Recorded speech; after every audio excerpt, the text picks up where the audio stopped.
So, what are your thoughts? Today it was just about making sure I put together a performance I'd be proud of. You know, it was very hard fought, and you know, I threw everything out at last 50 and trying to keep form as tight as possible. But I knew I had it with about 50 to go. It was just stay on my feet and pumping all the way through the line. Was that your race plan, you know, to take him at the point where you did, or? Not really. I think the plan was just to take the opportunity when it was there. I felt a slight. It was probably a 0.1% of a break, and I was like, "This is me. This is, you know, you've got to work off instinct." And I was very much in my flow state today, and I just went for it, and felt the opportunity, went for it, and that was the result. You seem very confident after the semi-final. Have you kept that confidence? I'm a very confident individual. Sometimes it's not as honest confidence as possible, but listen, it's just I have belief in myself because I put the hard work in and honest work, and so. Listen, I think the good guy always comes out on top, and I feel like I worked hard, put the hard yards in, and made sure I was doing myself proud today. Is there something special about keeping the title, not just in the UK, but in Edinburgh? Yeah, I think, you know, back-to-back World Championships is hard, but, you know, at this point in my career, it's, you know, I'm 25, I want as many championships as possible to, you know, this is my 5th championships, and I was able to only get the gold today, so all these opportunities I need to be successful, but it was a lot of experience together today, and yeah, it was so fun to keep that in the UK, and for Edinburgh AC, that's, you know, a massive achievement. What do you think that says about the development at Meadowbank? Yeah, I mean, I've done a couple in the new Meadowbank, a couple of sessions now, but you know, obviously I grew up in Edinburgh and did all my sessions there, and you know, I spent the best part of 8 or 9 years working hard on that weirdly bumped track that's now upgraded, and you know, it's now our turn to turn back and make sure that the grassroots are exactly where they were when we had that support, and making sure that we bridge the gap between, you know, club running and being a world champion, and I think we can do that. What was that key to that race? Pardon? What was the key to that race? Calm confidence, committing when the opportunity was there, even if it was a 0.1%, and I felt like that opportunity was there with 200 to go. I thought I probably shouldn't have done it beforehand, and then when it was there I was like, I'm going to take it, so it was there, I went for it, and I wasn't going to look back. What do you mean you shouldn't have done it beforehand? Like in the race or before the race? I thought he was going to wait for it. I think, you know, obviously he's a very smart runner, and I watched a lot of film, and I thought maybe Yared or someone was going to have a go at him at 200, because I would say it was the inexperienced runner's move by just trying to replicate what happened last year.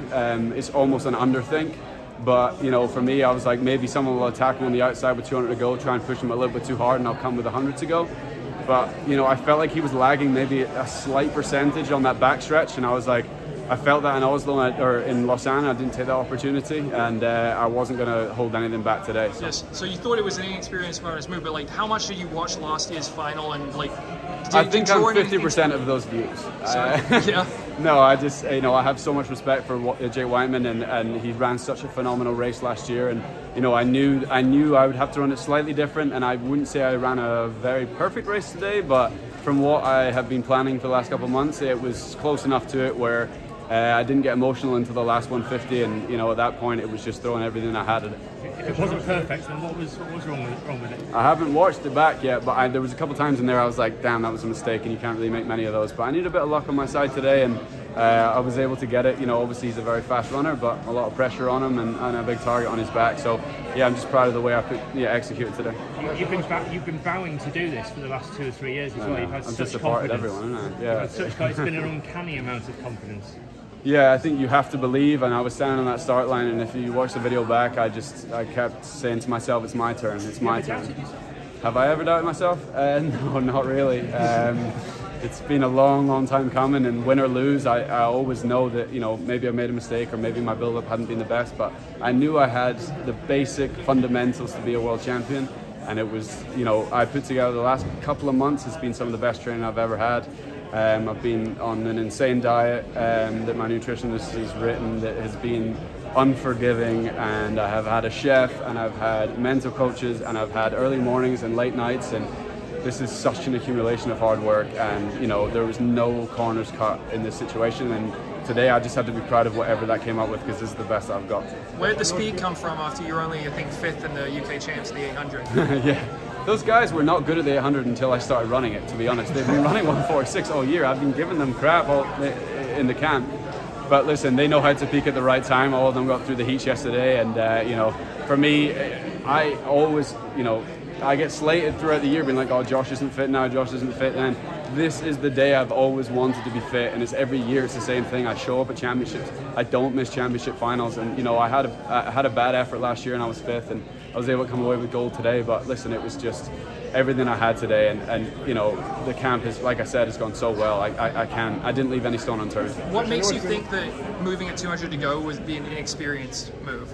Again, it's just like, it's a cookie cutter performance, and you know, you don't, you know, it's like watching the NBA. This is a terrible example. You can't beat a team the same way over and over again. And you know, like him, like Ingebrigtsen is one of the best 1500-meter runners, one of the fastest 1500-meter runners in the world. He's not stupid enough to get beaten the same way twice.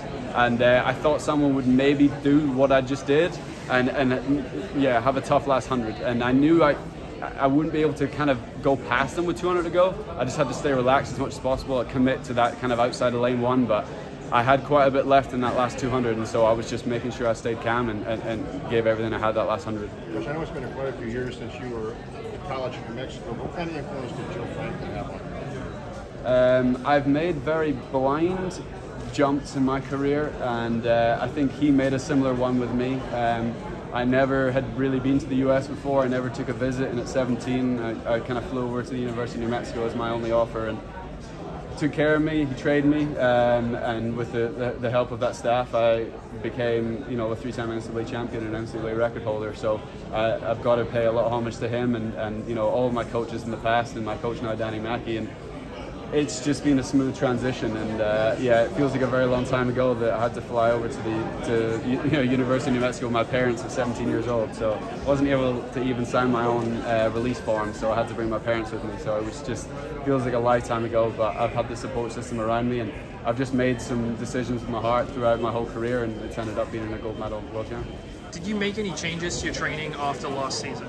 Yeah, you know, I hit a very good winter. I didn't hit a very good winter last year. It was very difficult to stay focused after the Olympics. It's just that, you know, that hangover from the Olympics a little bit, in terms of just, you're on that high and then you have to work towards another one within, you know, a month or so. And listen, I've had the best time in this camp. I've had amazing people around me. You know, I've had the best brand, the best coaches, and you know, the best staff. And it's just been a whole whirlwind experience, but I knew I'd put together such a good camp that I was going to be proud of the performance regardless. Where was the camp, and any workouts stand out as like a really killer session or anything like that? Yeah, you know, it was in New Mexico. I did 4 weeks in San Moritz before the 2 Diamond Leagues, and then the British Champs, and then I went back to Albuquerque for 4 weeks, and obviously Danny and the whole team was there.